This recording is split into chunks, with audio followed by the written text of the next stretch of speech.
Dire che la cosa si è ingigantita è dire poco, ok? Parliamo di un baccano internazionale senza precedenti. When you say crash retrieval, what do you mean? These are retrieving non-human origin technical vehicles, call it spacecraft if you will, non-human, exotic origin vehicles that have either landed or crashed. We have spacecraft from another species. We do, yeah. Se non ti sei visto lo scorso video, non iniziare neanche, torna indietro e recupera, altrimenti non sai letteralmente di che cosa stiamo parlando.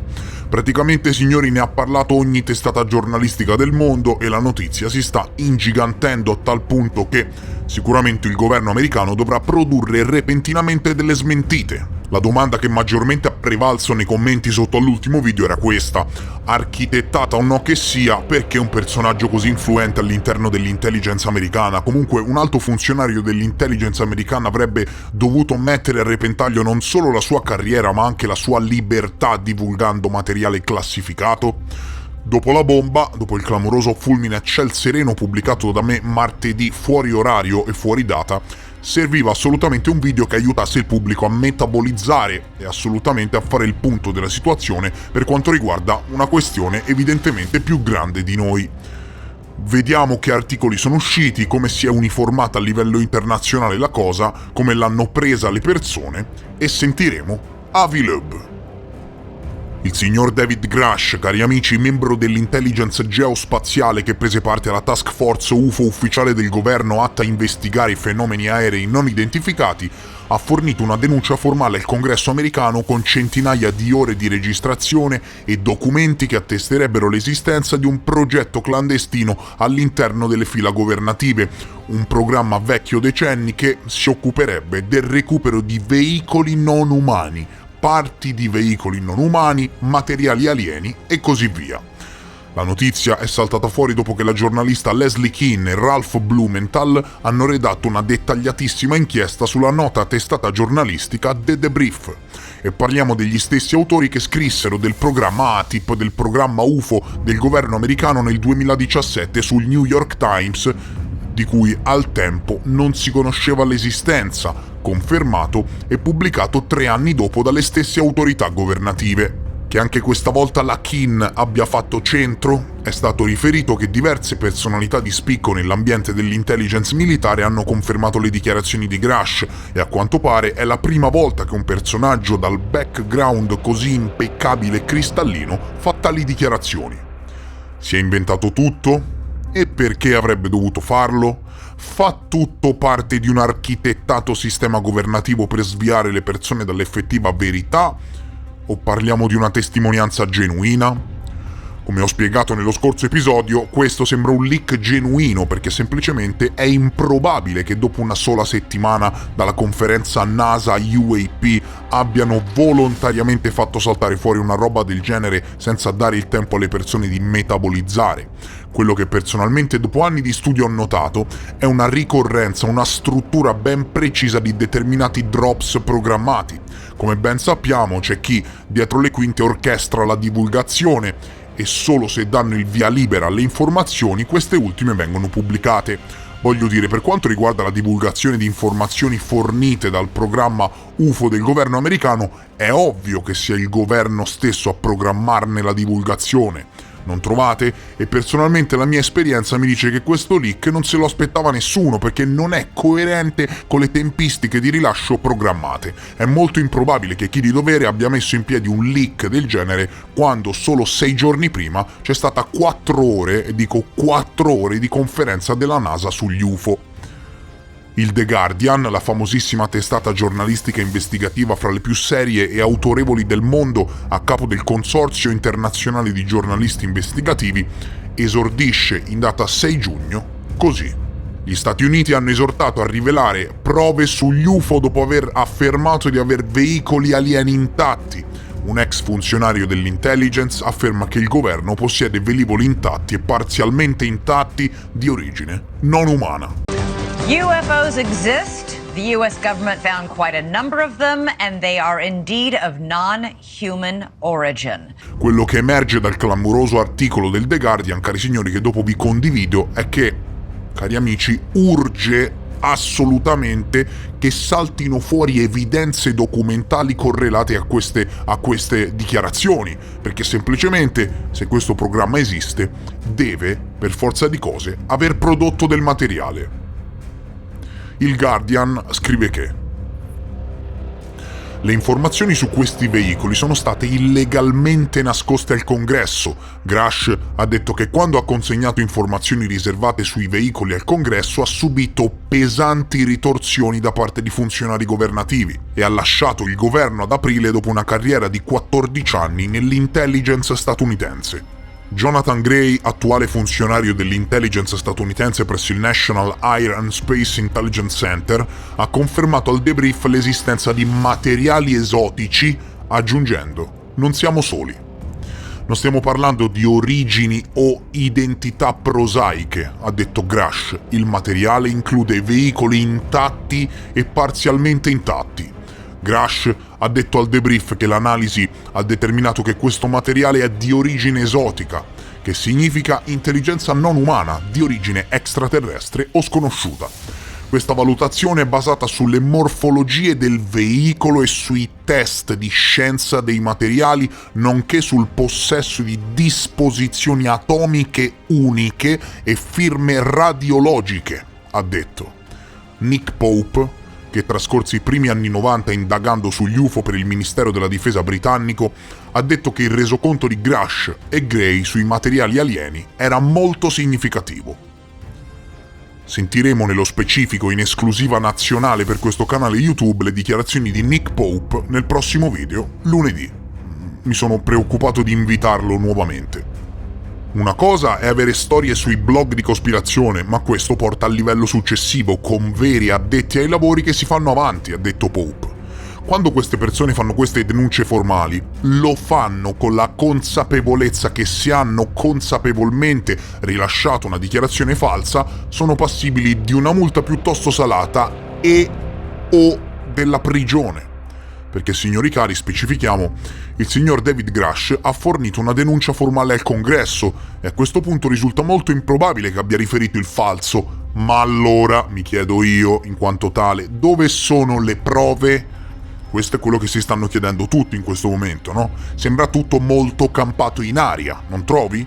Per grandi affermazioni servono grandi prove, ma siccome, come ben sappiamo, come disse addirittura in conferenza stampa la direttrice dell'intelligence nazionale Avril Haines, la segretezza militare limita la comprensione degli UAP, per le conferme temo che ci toccherà aspettare. Ho repentinamente scritto ieri notte allo stimato professor Avi Loeb, direttore del Dipartimento di Astronomia di Harvard, con cui tengo spesso corrispondenza, il quale è stato già ospite sul canale in un video, per dei chiarimenti e per sapere che cosa ne pensasse. Ho chiesto in poche parole se potesse rilasciare delle dichiarazioni e molto gentilmente mi ha risposto subitissimo, allegandomi il suo articolo in merito che vi leggerò in esclusiva. Reliquie terrestri di veicoli spaziali non umani di Avi Loeb, 5 giugno 2023. Signori, fate molta attenzione a ciò che viene detto e ai legittimi dubbi che vengono sollevati in merito alle dichiarazioni di Grush. La maggior parte degli scienziati tradizionali sostiene che la possibile esistenza di veicoli spaziali di origine non umana sia un'affermazione straordinaria che non merita uno studio serio fino a quando prove straordinarie cadono in grembo. Il motivo per cui questa prova deve cadere in grembo è perché non sono impegnati nella ricerca di tali prove e quindi la sua non esistenza è come una profezia che si autoavvera.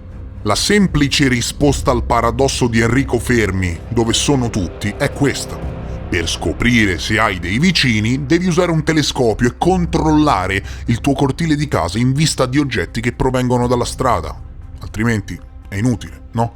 Negli ultimi 2 anni il progetto Galileo che conduco presso l'Università di Harvard si è impegnato in queste attività, come riassunto in 8 documenti pubblicati e sottoposti a revisione paritaria. ma dobbiamo anche tenere presente che le agenzie di intelligence e di difesa degli Stati Uniti, il governo, ha il compito di identificare gli oggetti che cadono dal cielo da decenni. Alcuni di questi possono rappresentare droni, palloni spia o missili balistici inviati da nazioni avversarie e dato questo lavoro quotidiano è chiaro che le agenzie governative saranno le prime a notare prove straordinarie di fenomeni anomali non identificati UAP associati a qualsiasi oggetto inviato da civiltà tecnologiche extraterrestri nel nostro cortile cosmico. Oggi un rapporto dell'informatore David Grush, finalmente siamo arrivati al punto, è stato pubblicato sul The Debrief dagli stimabili giornalisti Leslie Kean e Ralph Blumenthal. Grush ha servito come rappresentante alla Task Force UAP e co-responsabile per l'analisi UAP. Grush dice che recuperi di oggetti extraterrestri di origine non umana sono in corso da decenni negli Stati Uniti, da parte del governo, degli alleati e degli appaltatori della difesa. Jonathan Gray, un ufficiale dell'intelligence specializzato in analisi UAP presso il National Air and Space Intelligence Center, ha affermato che una vasta gamma dei nostri sensori più sofisticati, comprese le piattaforme spaziali, è stata utilizzata da diverse agenzie, tipicamente in triplice copia, per osservare e identificare con precisione la natura, le prestazioni e il design fuori dal mondo di queste macchine anomale che vengono quindi determinate come non di origine terrena. Sebbene sia un osso duro da spezzare, un boccone amaro da mandare giù, è possibile raccogliere potenziali progressi tecnologici dai recuperi di intelligence non umana /UAP da parte di qualsiasi nazione sufficientemente avanzata e quindi potrebbero essere utilizzati per condurre una guerra asimmetrica e per questo deve rimanere un po' di segretezza.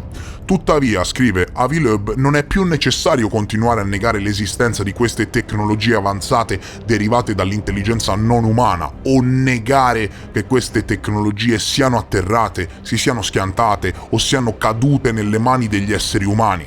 Tuttavia, in quanto scienziato guidato dall'evidenza, devo sollevare un'osservazione cautelativa, scrive. Non ci sono dettagli scientifici in questo rapporto, posso solo valutare l'importanza dei dati aperti o dei materiali a cui ho accesso diretto. Mentre il governo è responsabile delle questioni di sicurezza nazionale, la possibile esistenza di civiltà tecnologiche extraterrestri implica una conoscenza scientifica dell'universo che non aderisce ai confini nazionali e dovrebbe essere condivisa con tutti gli esseri umani. Per quanto le testimonianze oculari sull'esistenza di prove classificate siano intriganti, possiamo fare progressi nella nostra conoscenza scientifica solo avendo accesso diretto alle fonti primarie di materiali o dati, senza fare affidamento sul sentito dire, capito? Senza fare affidamento sul sentito dire. Abbiamo qui, cari amici, uno degli scienziati più alti del mondo attualmente in vita che sta chiedendo i dati per verificare le affermazioni fatte. Testimonianze di testimoni oculari hanno implicazioni in tribunale, ma non sono sufficienti per corroborare affermazioni scientifiche. Pertanto, per quanto il rapporto di Grush sia intrigante, non contiene prove scientifiche credibili a prescindere dai commenti sull'affidabilità di Grush. Ciò che desideriamo vedere come scienziati sono i materiali o i dati reali raccolti dal governo. Senza accesso alle prove non possiamo distinguere il rapporto di Grush da una storia ipotetica, attenzione, che è stata fabbricata da un ramo segreto del governo che sta sviluppando capacità tecnologiche insolite, assegnandole, facendole passare come extraterrestri. Ripeto, per chi non avesse ascoltato, senza accesso alle prove, scrive Avi Loeb, non possiamo distinguere il rapporto di Grush da una storia ipotetica che è stata fabbricata da un ramo segreto del governo che sta sviluppando capacità tecnologiche insolite assegnandole ad un'origine extraterrestre. Le prove che sono pubblicamente disponibili a tutti gli scienziati di tutto il mondo sono l'unico modo in cui è possibile fare progressi scientifici sul nostro posto nel cosmo. Speriamo che i risultati della spedizione del progetto Galileo riescano ad ispirare il governo degli Stati Uniti a rilasciare dati aperti sulle proprie scoperte. Sappiamo già che i primi 2 oggetti individuati dagli scienziati come originari dall'esterno del Sistema Solare non assomigliavano a familiari meteoriti, asteroidi o comete nel Sistema Solare e sono stati spiegati dagli astronomi tradizionali come oggetti di un tipo che non avevamo mai osservato prima. La mia sincera speranza è che invece di spendere 2 trilioni di dollari ogni anno in budget militari, saremo ispirati a investire il surplus finanziario nell'esplorazione spaziale e inviare un CubeSat con intelligenza artificiale verso ogni stella della galassia della Via Lattea entro la fine del secolo. Come ha osservato Oscar Wilde, l'imitazione è la più sincera forma di adulazione. In questo contesto, l'adulazione si estende ai nostri vicini interstellari. In poche parole, cari amici, anche il professor Loeb, in quanto scienziato che si attiene in modo conciso alle prove, ritiene le dichiarazioni di Grush aria fritta.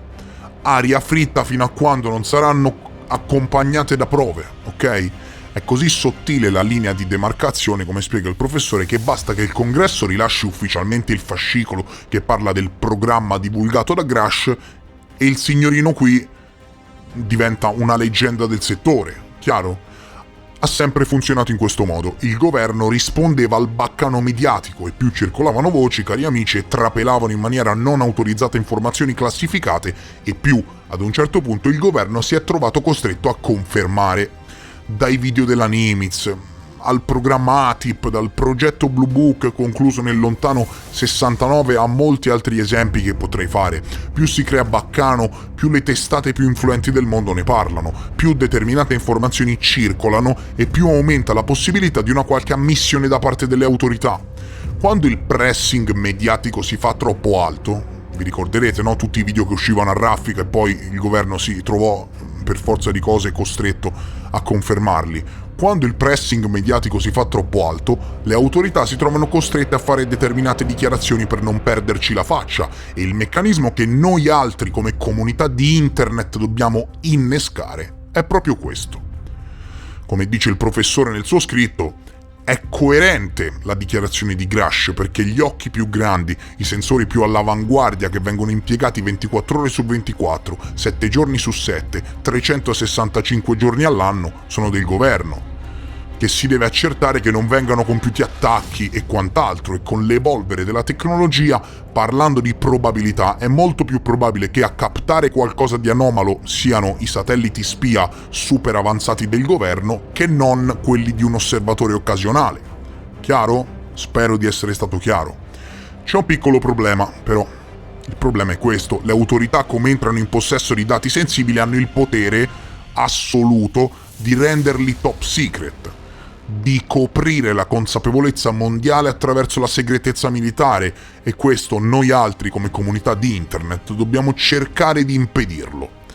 Ecco perché sono preziosi gli insider e le fughe di notizie anonime e non autorizzate. Per quanto riguarda le conclusioni del professor Avi Loeb, sono chiare e cristalline. Per quanto ne possiamo sapere, abbia rivelato una profondissima verità, il signor Grush, fino a quando non verranno pubblicate prove palpabili e replicabili da consultare che vengano ritenute dati storici empirici, le sue affermazioni lasciano il tempo che trovano. Hanno smosso un polverone a livello internazionale, ma, ahimè, per ora lasciano il tempo che trovano, e ci sarà ancora una volta modo di approfondire tutta questa faccenda lunedì, che porterò sul canale Nick Pope. Per oggi, cari signori, è tutto, perché comunque poi vediamo anche lui, in quanto ex funzionario del governo inglese, se trova coerenti le dichiarazioni di Grush, no? Questo è molto importante. Per oggi, signori, è tutto. Ringrazio davvero di cuore il carissimo professor Avi Loeb, che è sempre gentile e disponibile nei confronti della nostra community, e vi rimando al prossimo episodio. Adieu!